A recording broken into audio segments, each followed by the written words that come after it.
বিসমিল্লাহির রহমানির রহিম। আসসালামু আলাইকুম। উচ্চ মাধ্যমিক শ্রেণীর পদার্থবিজ্ঞানের মহাকর্ষ অভিকর্ষ অংশে আমরা এখন মুক্তিবেগ নিয়ে কিছু বেসিক ধারণা নেব। এর সাথে স্যাটেলাইট এবং পার্কিং কক্ষপথ অথবা আম, ভূস্থির উপগ্রহ এই বিষয়গুলো নিয়ে আমরা একটু বোঝার চেষ্টা করব ইনশাল্লাহ। ফার্স্ট হলো মুক্তিবেগটা কি। আমরা সবাই মুক্তি চাই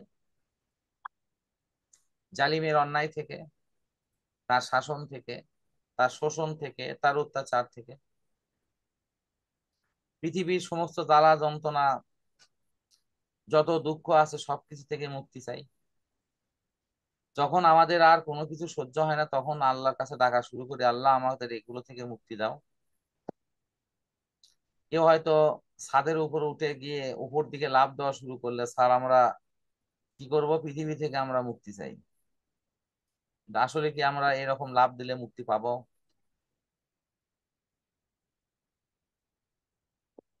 আমরা মুক্তি পাবো না পৃথিবী আমাদের পেটের মধ্যে তুলে নেবে, কোনটা হবে?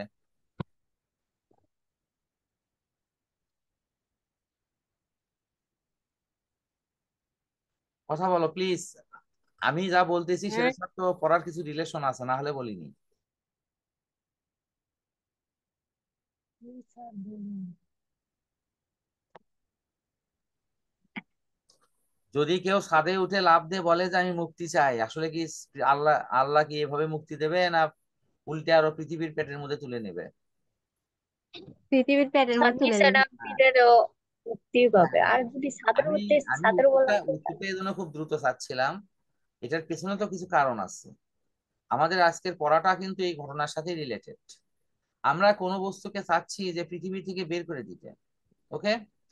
তো আমি একটা ঢিলকে উপরের দিকে ছুড়লাম, এটা কিছুক্ষণ পর আবার আমার কাছে ফিরে আসলো। এমনকি বুঝতে সাবধান, যেটা পেরেছি। মাথার উপর এসেও পড়তে পারে, ঠিক তো নাকি? হ্যাঁ, আরো জোরে ছাড়লাম, না তারপরেও এটা আবার আমার কাছেই ফিরে আসলো। এবার আমি মেশিন দিয়ে বা অন্য কোনো যন্ত্র সাহায্য নিয়ে খুব জোরে করে ছাড়লাম, অনেক দূর গেল, কিন্তু দেখা গেল কিছুক্ষণ পর আবার ফিরে আসতেছে, কিন্তু বিপদ আরো বেশি নিয়ে। যত উপরে গেছে তত কিন্তু নিচের দিকে পড়ার সময় তার গতিবেগ অনেক বেশি হয়েছে এবং এটার ধ্বংসাত্মক ক্ষমতাও বেড়ে গেছে। তাহলে আমাদের তাহলে আমাদের এই যে বিপদ, আমরা তো ওই ঢিলকে মুক্তি দিতে পারছি না, উল্টে আরো ওই ঢিলের বিপদের মধ্যে কিন্তু আমরা পড়ে যাচ্ছি। তাহলে আমাদের এই মুক্তি বেগটা আসবে কই থেকে? আমরা যদি কোনো একটা বস্তুকে পৃথিবী থেকে বাহির করে দেওয়ার চেষ্টা করি এবং ওই বস্তুকে যদি উপরের দিকে এমন একটা বেগে নিক্ষেপ করি যে ওটা আর পৃথিবীতে ফিরে আসলো না, যদি এই রকম হয় তাহলে সেই বেগটাকে বলা হবে মুক্তিবেগ। আমি একটা উদাহরণ দিই। মনে করো আমরা তো এই পৃথিবীতে বসবাস করছি। কিরকম পৃথিবী? এই যে ধরো পৃথিবী পুরোপুরি কি গোলাকার কি পৃথিবী বলো? পুরোপুরি কি গোলাকার, একটু বর্তুলাকার, এরকম না? হ্যাঁ, হ্যাঁ, এরকম। এবং সেটা যে আবার যার উপর দাঁড়িয়ে আছে সেটাও ইনকে হেলে আছে। দেখো না, ভূগোলকের সাথে ভূগোলকে যদি দেখো তোমরা, এরকম সোজা হয়ে কিন্তু দাঁড়িয়ে নাই, ও কিন্তু হেলে আছে। আচ্ছা, এখন এই পৃথিবী থেকে তোমাদের এক ছোট ভাই দাঁড়াচ্ছে, তার খুব রাগ হচ্ছে যে আমি একটা বস্তুকে উপরের দিকে নিক্ষেপ করব, কিন্তু বস্তুকে সে যতই উপরে নিক্ষেপ করে কিছুক্ষণ পর ওটা আবার ফিরে আসে। এখন বলা হচ্ছে সে এমন একটা বেগে নিক্ষেপ করবে যে এটা আর ফিরবে না, তাহলে সেই বেগটা কত? সেই বেগটা হলো এই মুক্তি বেগ, ভিই। অর্থাৎ আর্থ মানে পৃথিবী, সে পৃথিবী থেকে এমন একটা বেগে নিক্ষেপ করবে যে সেটা আর পৃথিবীতে ফিরবে না। সেই বেগটাকে বলা হবে ওই বস্তুর জন্য মুক্তি বেগ। সবাই কি বুঝতে পারছো? হ্যাঁ স্যার। এখন আমি ধরে নিচ্ছি যে কোনো বস্তুকে সাপোজ 2 বেগে নিক্ষেপ করলে আবার ফিরে আসছে। বস্তুকে যদি 12 মিটার/সেকেন্ড গতিতে নিক্ষেপ করে আবার ফিরে আসতেছে। এইভাবে বেগ বৃদ্ধি করতে করতে কোনো একটা পর্যায়ে গিয়ে যদি প্রতি সেকেন্ডে বেগের মান যদি 11.2 কিলোমিটার/সেকেন্ড হয়, এত বেশি বেগে যদি ওই বস্তুকে নিক্ষেপ করা যায়, তাহলে এই বস্তুটা উপরে উঠবে বাট এটা নিচের দিকে নামবে না। উপরে উঠবে কিন্তু নিচের দিকে নামবে না। এবং এক পর্যায়ে এই যে আকর্ষণ বলের বলয়, সেটাকে সে ক্রস করে মহাকাশে হারিয়ে যাবে, ওটা আর ফিরবে না। তাহলে এখন আমি দেখেছি 11.2 বেগে নিক্ষেপ করলেও এটা ফিরতেছে না, 11.3 বেগে নিক্ষেপ করলেও ফিরতেছে না, 11.7 বেগে নিক্ষেপ করলেও সেটা ফিরতেছে না। আবার 11 যদি আমি 1 বেগে নিক্ষেপ করি, এটা আবার পৃথিবীতে ফিরে এসেছে। তাহলে এখন তোমরা বলো তো, 11.7 বেগে নিক্ষেপ করলেও ফেরে না, এটাও মুক্তিবেগ। 3 বেগে নিক্ষেপ করলেও ফিরে না, এটাও মুক্তিবেগ। 11.2 বেগে নিক্ষেপ করলে এটাও ফিরে না, এটাও মুক্তিবেগ। বাট 11.1 বেগে নিক্ষেপ করলে এটা কিন্তু ফিরে আসে। তাহলে মুক্তিবেগ কোনটা হবে, 11.2, 3 না 7?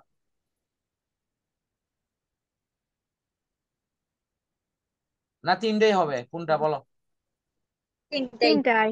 না, 3টা হবে না। এই কারণের জন্য সর্বনিম্ন যেটা সেটা হবে মুক্তিবেগ। তাহলে 6। অর্থাৎ এখানে সর্বনিম্ন হলো 11.1 না, সর্বনিম্ন হলো 11.2। কারণ 11.2 বেগে নিক্ষেপ করলে পৃথিবীতে ফেরে না, এটা তার মানের দিক থেকে সর্বনিম্ন। আর ন্যূনতম যে বেগে নিক্ষেপ করলে বস্তুটা আর পৃথিবীতে ফিরবে না। আশা করি বুঝতে পারছো মুক্তিবেগটা।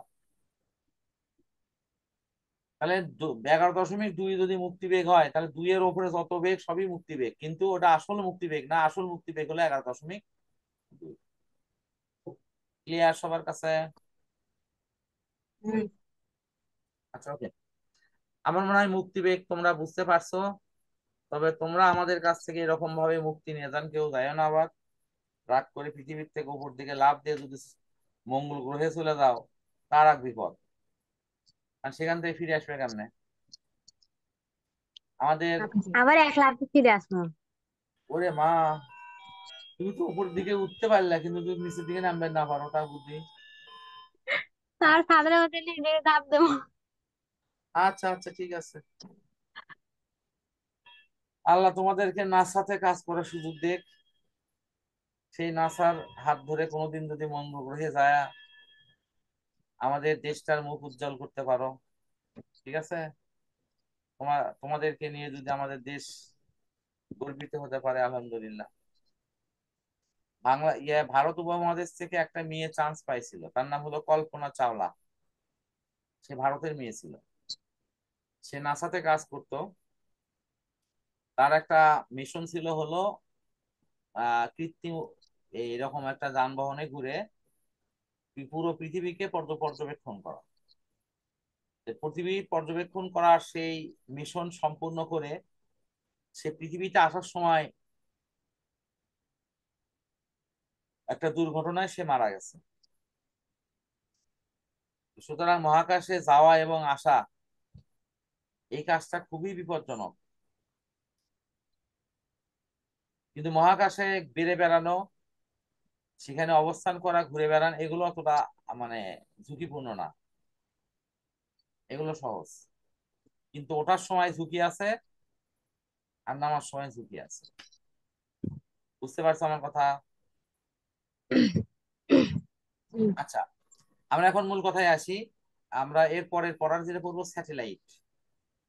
তোমরা কি স্যাটেলাইটের নাম শুনেছো? আমি কিন্তু আবারও বলতেছি, এই পুরো অধ্যায় তোমাদেরকে যথোপযুক্ত নিয়মে পড়াইলে এটি মিনিমাম কমপক্ষে হলো 3টা দিন সময় লাগতো। আমি ওই 3 দিনের পড়াটাকে শর্ট করে একদিনে মোটামুটি শেষ করে দেওয়ার চেষ্টা করতেছি। এবং আজকে আমার দ্বিতীয় টার্গেট আছে, এই অধ্যায়ের যে সূত্রগুলো আছে সেগুলোর সাথে তোমাদের পরিচয় করে দিয়ে তোমাদের ছুটি দেবো। তো পরিচয় করে দিলে, ছুটি দিলে আমার সুবিধা হবে কি, আমি এই নোটটা ইনশাল্লাহ তোমাদের গ্রুপে দিয়ে দেবো। তোমরা এই সূত্রগুলো সম্পর্কে ভালো ধারণা নিবা এবং ক্লিয়ার হয়ে নেক্সট দিন আমরা ইনশাল্লাহ অঙ্ক প্র্যাকটিস করবো। অঙ্ক প্র্যাকটিস করা হলে তারপরের দিন থেকে যদি অঙ্ক প্র্যাকটিস শেষ হয়ে যায়, তাহলে আমরা কিছু সৃজনশীল প্র্যাকটিস করব, বিশেষ করে বোর্ডে আসা সৃজনশীল গুলো। কি রূপা, ঠিক আছে কি? স্যার। এখন যুক্ত নাই কে কে? একটা দেখতেছি হলো বাবা হাবিবা নাই, আর হলো আইরিন তো নাই। হাবিবার আবার কি হলো? আচ্ছা এখন দেখো,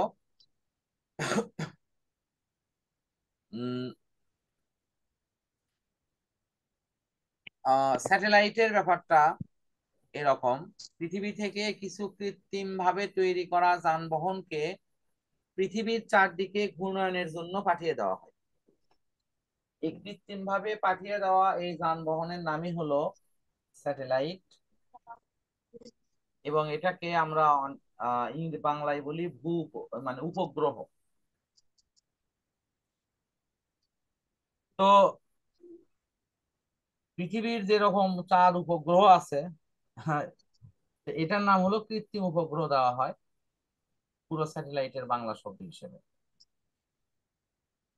এখন দেখো, তোমাদের কাছে এরকম দৃশ্য কি মনে পড়ে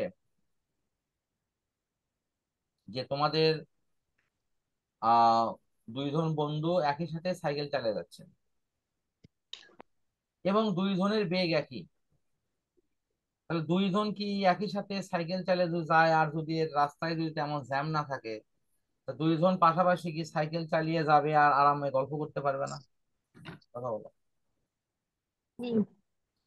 আমি আবারও বলেছি, রাস্তা ঝুঁকিপূর্ণ না হলে অথবা ফাঁকা থাকলে দুইজন পাশাপাশি একই বেগে একই দিকে সাইকেল চালিয়ে যাচ্ছে, তাহলে যদি তারা পরস্পরের সাপেক্ষে যদি তারা নিজেদেরকে দেখে, তাহলে কি তারা পরস্পরকে অনেকটা স্থির মনে করবে না, বলো তো?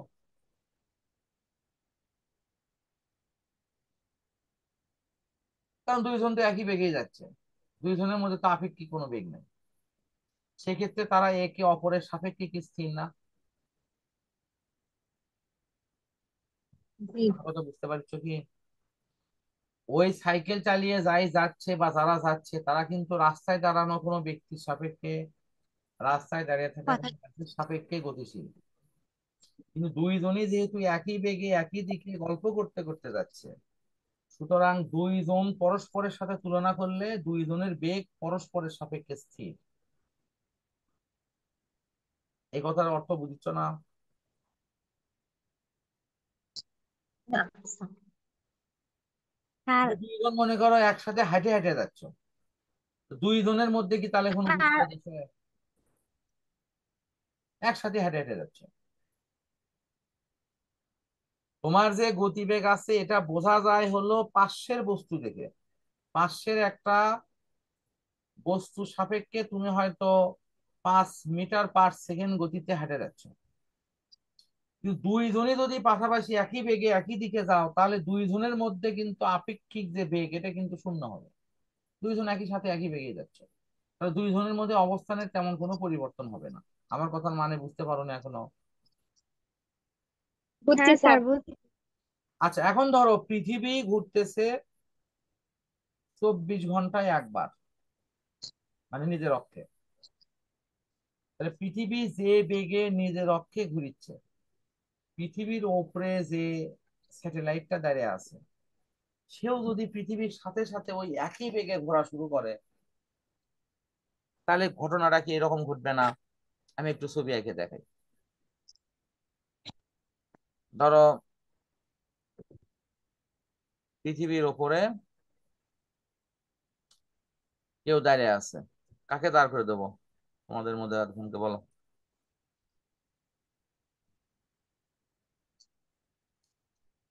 জেসমিন, কাক দাঁড় করে দেবো তোমার?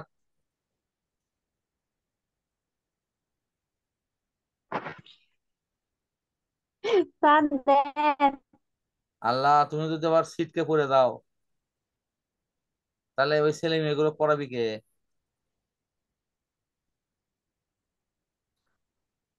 আচ্ছা, এখানে পৃথিবীর এই প্রান্তের কাছে এসে একজন দাঁড়িয়ে আছে, দাঁড়িয়ে থেকে সে আকাশের দিকে তাকিয়ে আছে।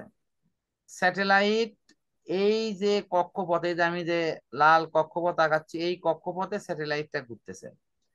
স্যাটেলাইটটা দেখতে কি রকম?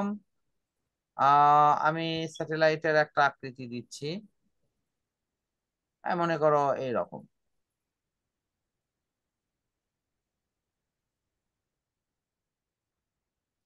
এই যে এই সিস্টেম,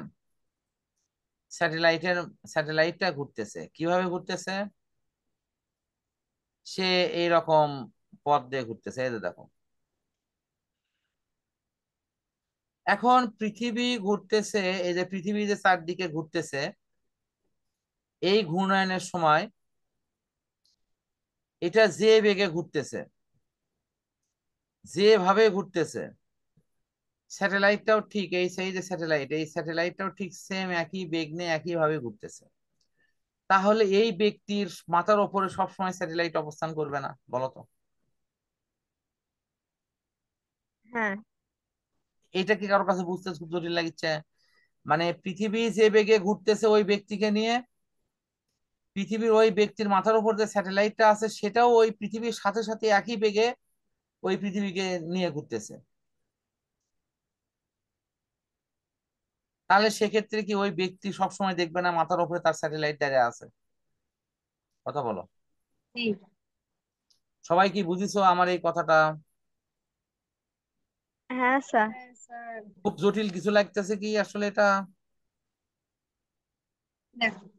এই ধরনের স্যাটেলাইটকে বলা হয় ভূস্থির উপগ্রহ বা ভূস্থির স্যাটেলাইট। পৃথিবীর ম্যাক্সিমাম স্যাটেলাইটটা এইরকম ভূস্থির। সবাই কি বুঝছো স্যাটেলাইট কানেকশন কি বা এনে মূল কথাগুলো কি? হ্যাঁ। জি। আচ্ছা, তাহলে আমার মনে হয় যে আমাদের থিওরিক্যাল পড়া মোটামুটি শেষ। আমাদের আহ গাণিতিক যে টার্ম গুলো প্রয়োজন হবে, আমি একটু মার্কিং করে দিচ্ছি প্রথম থেকেই। দেখা যাচ্ছে না। আ কি কি যাচ্ছে না? দেখা যাচ্ছে না তো। দেখা গেছে। কি দেখা যাচ্ছে না? ছবি দেখা যাচ্ছে না, না কোনো পৃষ্ঠা দেখা যাচ্ছে না?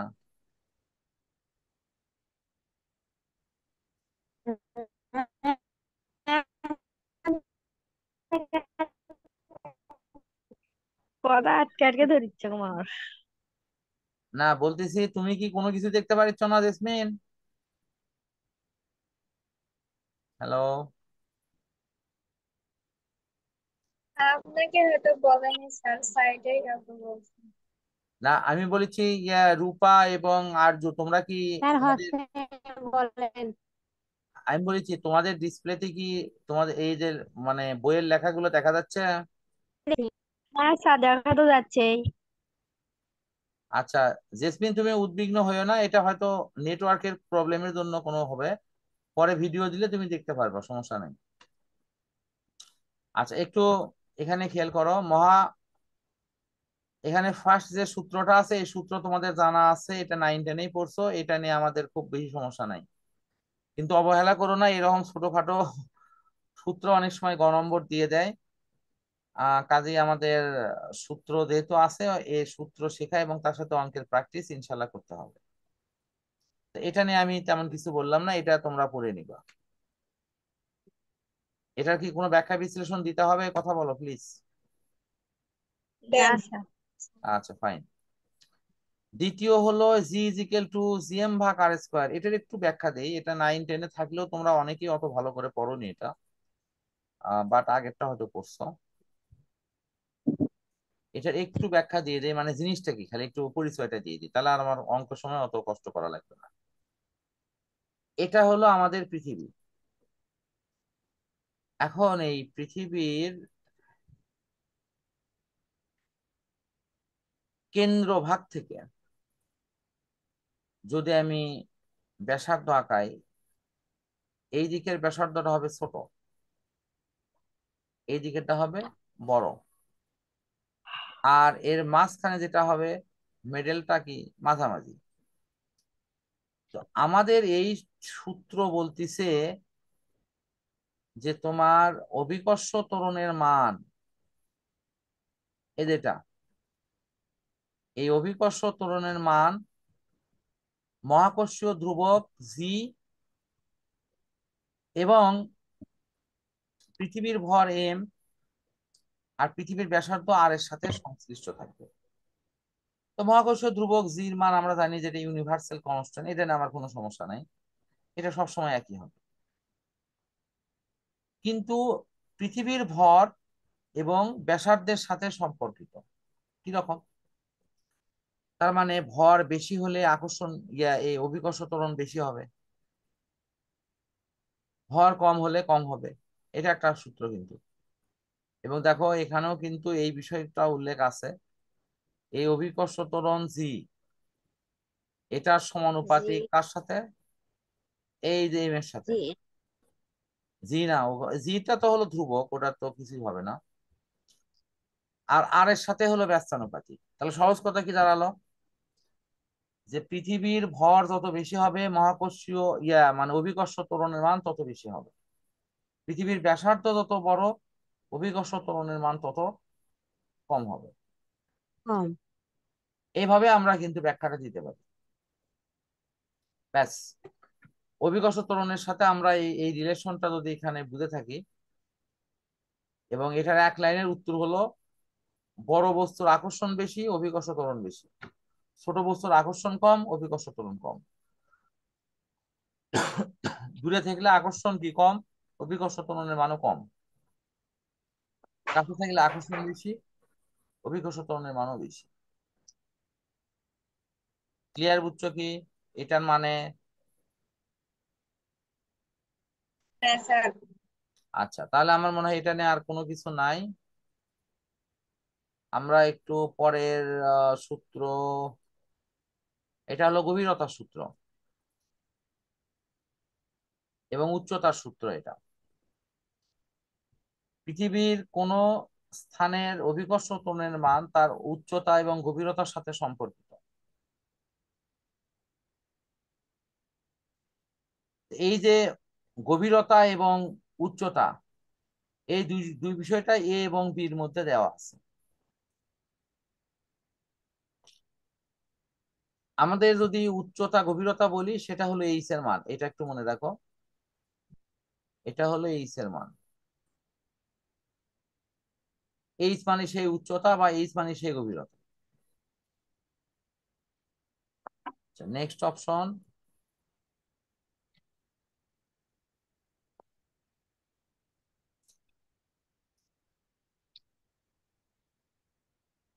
আমাদের 4 নম্বরটা কিছু কিছু ক্ষেত্রে প্রয়োজন আছে, সব জায়গায় দরকার নাই। শুধু 4 নম্বরের থিমটা আমি একটু বলে দিচ্ছি, 4 নম্বর সূত্রটা আসলে কোথায় থেকে আসে।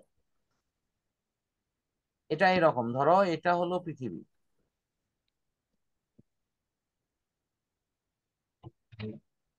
এটা হলো পৃথিবী। এই পৃথিবীর যে ব্যক্তিটা মনে করো এই জায়গায় দাঁড়িয়ে আছে,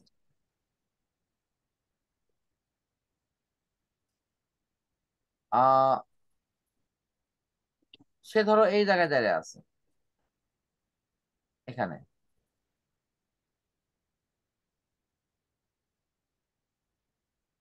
আচ্ছা, এই জায়গাতে দাঁড়িয়ে আছে, তোমাদের কি মনে হয় পৃথিবী তো তাকে নিজ দিকে টানতিছে, ভালো কথা, কিন্তু পৃথিবী যে প্রচন্ড বেগে যে ঘুরতেছে এই ঘূর্ণয়নের জন্য সে উল্টা দিকে একটা বল অনুভব করবে না, বলো তো? হ্যাঁ, করবে তো। মনে করো ওই বস্তুটা ঘুরতেছে ঘিন্ডির মতো মানে পৃথিবী, তাহলে ওই ব্যক্তি যে দাঁড়িয়ে আছে তাকে কিন্তু বাহির দিকে টানবে, কিন্তু পৃথিবীর আকর্ষণ বল ওকে ভিতর দিকে টানবে না।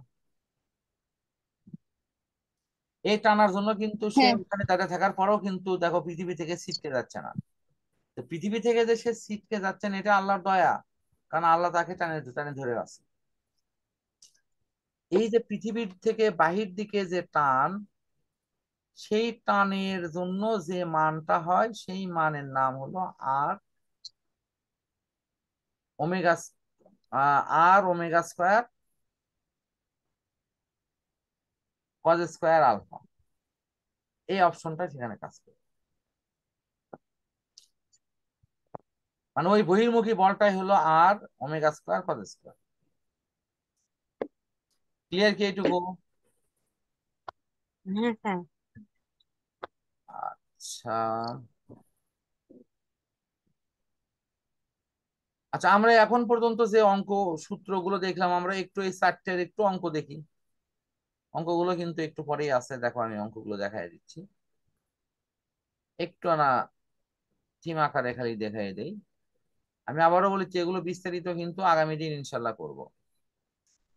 জাস্ট খালি আমি একটু তোমাদের কি বলা হয়, একটু সাহস জোগানোর জন্য খুব বেশি অঙ্ক দেখাচ্ছি না, জাস্ট দুই একটা অঙ্ক দেখাই দিচ্ছি। এই অঙ্কগুলো বাসায় বসে বসে ওই নিয়ম ধরে করবা ইনশাল্লাহ। আহ এই যে জি ইজ ইকুয়াল টু জিএম ভাগ আর স্কোয়ার, এইটার জন্য তোমরা এই সূত্র ব্যবহার করে করবা। এই যে এটা ব্যবহার করে করলেই অঙ্ক হয়ে যাবে। বা এমনি নর্মালি এরকম ছোট ছোট সূত্র এখানে অনেক আছে, অনেক অঙ্ক আছে, ওটা দেখে দেখে করলেই হয়ে যাবে। আচ্ছা, নেক্সট অপশন। এখানে এই যে জি ইজ ইকুয়াল টু জিএম ভাগ আর স্কোয়ার প্রথমেই আছে, দেখো মঙ্গল গ্রহ পৃথিবীর দূরত্ব, এটাও করতে পারো। চাই নিচের এই যে তোমার দেখো এই পাশে 4 নম্বর অঙ্ক, এটাও করতে পারো। মানে এটা তোমাদের যেটা ভালো লাগে যে স্যার আমি, তবে আমি এই যে জটিল অঙ্কগুলো করার একটু বিরোধী, কারণ এই অঙ্কগুলো তোমাদের সৃজনশীলের জন্য প্রয়োজন। এবং এখানে এই তোমাদের এত জটিল জিনিস তোমাদের অংশের জন্য প্রয়োজন নাই। আমি বলবো শুধু এই অঙ্কটা প্র্যাকটিস করলেই হবে। এই যে প্রথমটা, এটা একটু প্র্যাকটিস করো তাহলেই হয়ে যাবে। কিছু কিছু বইয়েতেও কিন্তু অঙ্ক দেওয়া আছে, সেটাও তোমরা চাইলে প্র্যাকটিস করতে পারো, কোনো সমস্যা নেই। আচ্ছা, আমরা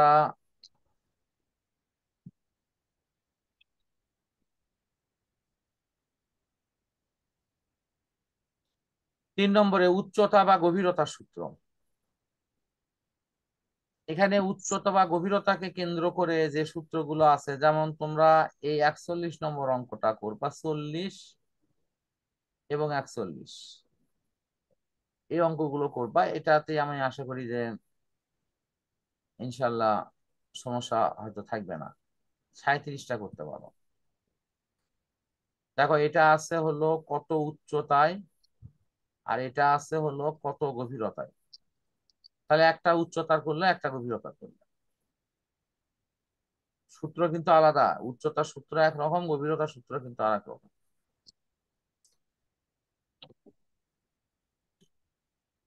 কি বুঝতে পারছো কি? হ্যাঁ স্যার। আচ্ছা, লাস্ট আজকের এটাই শেষ। জি ইজ ইকুয়াল টু জিএম ভাগ আর স্কোয়ার, আমার মনে হয় ওই যে ওমেগা স্কোয়ার যে ইয়ে দেওয়া আছে, থিম দেওয়া আছে, এটা এখানে আছে। 55 ক নম্বর বা খ নম্বর অঙ্কটা করলেই হবে,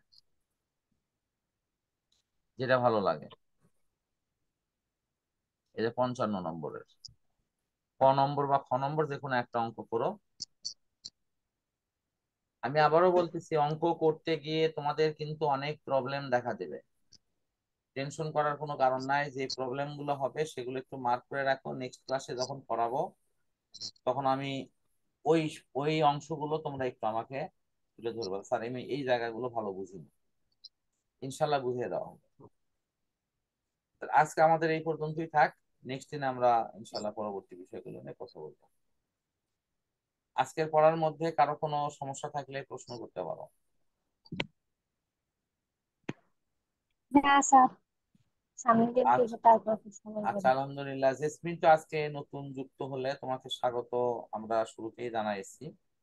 তারপরে তুমি প্রথম দিনের কি মনে হচ্ছে যে আমরা এভাবে পড়াগুলো বুঝে নিতে পারবো ইনশাল্লাহ? হ্যাঁ, ইনশাল্লাহ পারবো। তোমার তোমার কি এই ধর এই জাতীয় মানে জুমে যুক্ত হয়ে আজকে যেভাবে পড়লে এটাই কি প্রথম দিন এরকম পড়া, না এর আগেও করছো? হ্যাঁ, আজকে প্রথম। আলহামদুলিল্লাহ। না, এর আগে অনেকেরই ওই যে ইন্টারনেটে অনলাইন ক্লাসের একটা অভিজ্ঞতা থাকে, হলো ওই যে মানে লাইভ ক্লাসের মতো আর কি, স্যার পড়াচ্ছে, স্টুডেন্ট দেখতেছে এই পর্যন্ত। এটা কিন্তু অন্য পড়া থেকে একটু আলাদা মনে হলো না জেসমিন? তোমাদের কাছে হ্যাঁ, কি আমি তো কোনোদিন হ্যাঁ, আমি বলতেছি যে এরকম মনে হয়নি যে এই যে তুমি সাথে সাথে প্রশ্ন করতে পারছো, সেটা তো একটা বাড়তি ফ্যাসিলিটি। মনে হচ্ছে নাকি স্যার পাশেই বসে আছে বাট আমি দেখতে পাচ্ছি না? হ্যাঁ, অবশ্যই। যাক, আলহামদুলিল্লাহ। তো পড়াগুলো ভালোভাবে সবাই পড়ো। আম, খুব দ্রুত ইনশাল্লাহ তোমাদের রেকর্ডিং ভিডিও দিয়ে দেব, তখন সেটাও দেখো। আল্লাহ হাফিজ। আসসালামু আলাইকুম স্যার। ওয়ালাইকুম সালাম। আসসালামু আলাইকুম স্যার। ওয়ালাইকুম সালাম।